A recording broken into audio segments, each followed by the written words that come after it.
My name is Cassie. I am 23 years old. I graduated as a qualified nurse this year and was given my first position as a home nurse. My patient was an English gentleman in his early 80s who suffered from Alzheimer's. In the first meeting, the patient was given his record, and from it I could see that he was a convert to the religion of Islam, therefore he was a Muslim. I knew from this that I would need to take into account some modes of treatment that may go against his faith, and therefore try to adapt my care to meet his needs.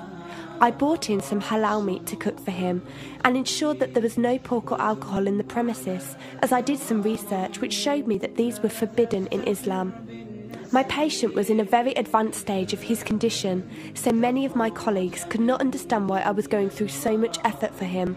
But I understood that a person who commits to a faith deserves that commitment to be respected, even if they are not in a position to understand.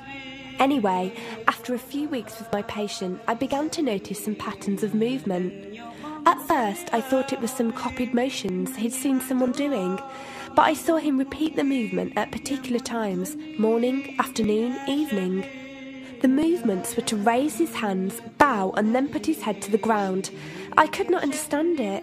He was also repeating sentences in another language. I couldn't figure out what language it was, as his speech was slurred, but I know the same verses were repeated daily. Also, there was something strange. He didn't allow me to feed him with my left hand. Somehow I knew this linked to his religion, but didn't know how. One of my colleagues told me about Paltalk as a place for debates and discussions. As I did not know any Muslims except for my patient, I thought it would be good to speak to someone live and ask questions. I went on the Islam section and entered the room True Message. Here I asked questions regarding the repeated movements and was told that these were the actions of prayer. I did not really believe it until someone posted a link on the Islamic prayer on YouTube. I was shocked.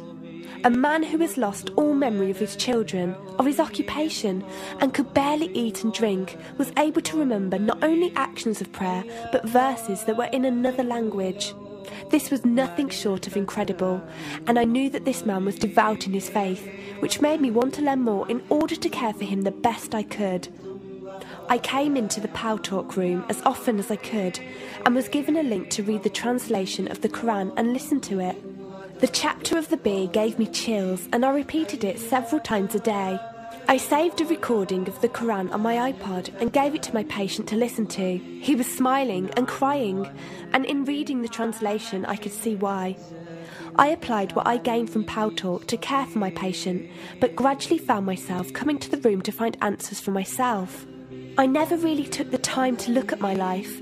I never knew my father. My mother died when I was 3. Me and my brother were raised by our grandparents who died 4 years ago, so now it's just the two of us.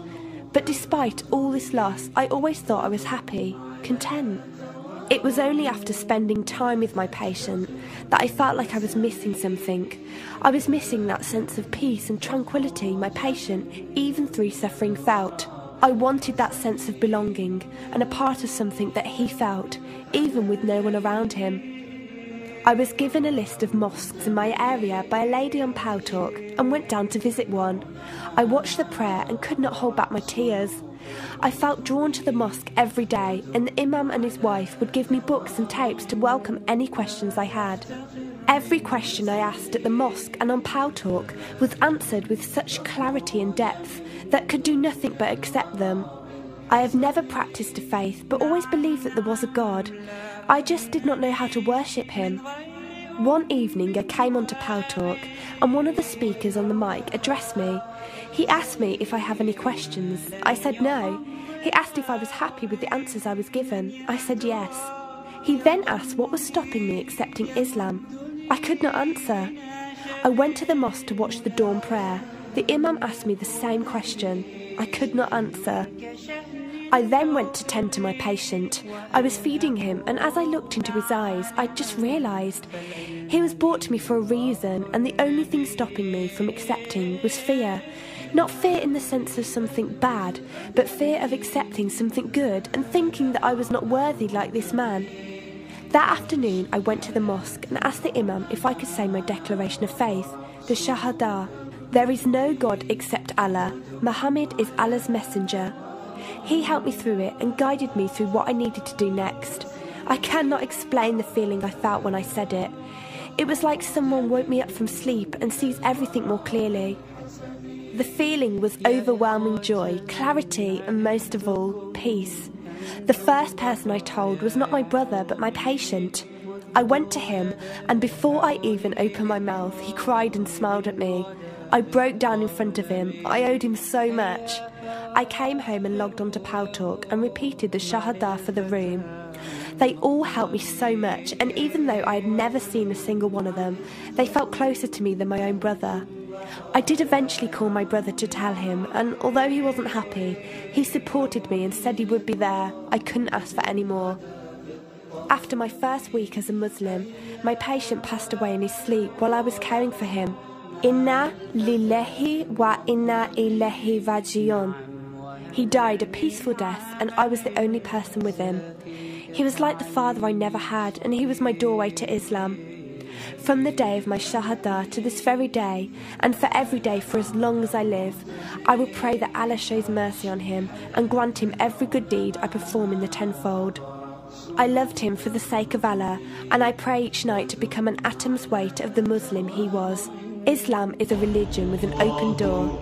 It is there for those who want to enter it. Verily, Allah is the most merciful, most kind.